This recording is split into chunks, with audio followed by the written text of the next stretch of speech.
윤석열 대통령이 동남아 순방 첫날 한 아세안 정상회의에서 한국판 인태 전략을 발표한 데 이어 오늘은 아세안 플러스 한중일 정상회의에 참석했습니다. 복합위기 극복을 위해 협력 강화를 강조하면서 북한 문제에 대한 국제사회의 단호한 대응도 촉구했습니다.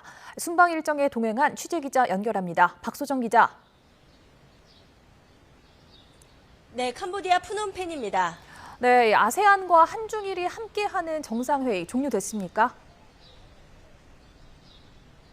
네, 그렇습니다. 우리 시각으로 오전 10시가 좀 넘어서 한중일 아세안 정상회의가 시작됐는데 1시간 반가량 진행된 뒤에 종료된 것으로 전해졌습니다. 한국은 올해 한중일 정상회의 의장국이자 또 조정 대표국이기도 한데요. 윤석열 대통령이 이 자리에서 모두 발언에 나섰습니다. 모두 발언에서는 먼저 전쟁과 인권 유리, 기후 변화가 초래한 식량 안보와 에너지 안보 위기가 악화하고 있다면서 국제사회의 복합 위기를 규정했습니다.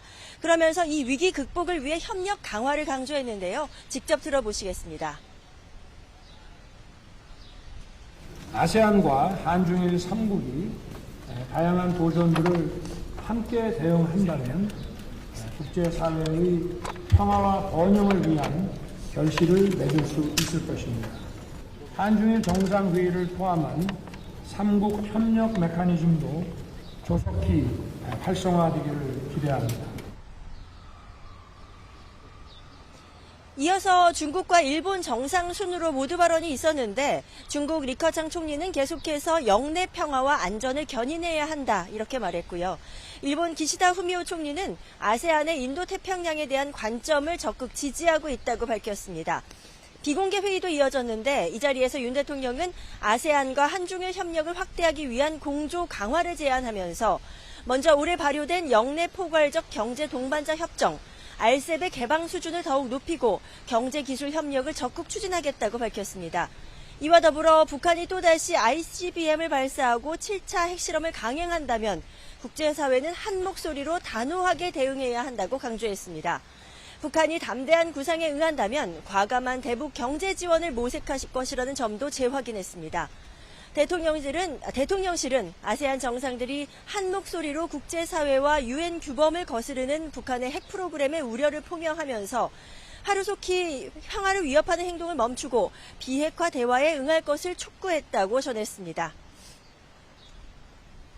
네, 아무래도 관심이 쏠리는 건 한미일 정상회담과 한미회담인데요. 이 일정은 내일 진행된다고요? 네, 그럴 것으로 보입니다. 한미일 정상회담 그리고 한미회담까지 모두 내일 한날에 이뤄질 것으로 보이는데요. 아세안 정상회의를 마치고 G20 정상회의로 넘어가기 전에 이뤄질 예정으로 보입니다. 윤 대통령은 이번에 G20 정상회의도 참석하는데요. 북한의 7차 핵실험이 임박했다고 점쳐지는 가운데 열리는 다자회의인 만큼 한미일은 이번 회담에서 북한의 도발, 북핵 관련 논의에 집중할 것으로 보입니다. 미국의 확장 억제를 포함해 안보 공조를 어떤 식으로 강화할지, 새 대북 제재 방안까지 내놓을지 등이 주목되는 부분입니다. 한미일 회담과 같은 날 진행될 것으로 보이는 한미 정상회담에서는 미 인플레이션 감축법, IRA 관련 추가 논의가 이루어져 한국산 전기차의 불이익을 줄이는 조치가 실질적으로 나올지 지켜봐야 합니다. 특히 오늘 14일에는 미중 정상회담도 예정돼 있는데요. 바이든 대통령과 시진핑 중국 주석의 첫 대면 회담이라 세계의 시선이 쏠리는데 우리나라 입장에서는 북한 문제를 어떻게 다룰지가 관심입니다.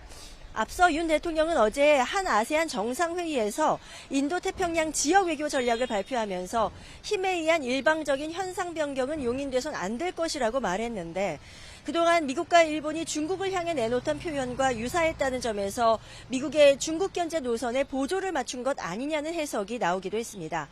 이와 더불어 관심이 쏠리는 한일 정상회담은 아직 정해진 것은 없지만 개최 가능성이 여전히 열려있는 분위기입니다. 지금까지 캄보디아 프놈펜에서 YTN 박소정입니다.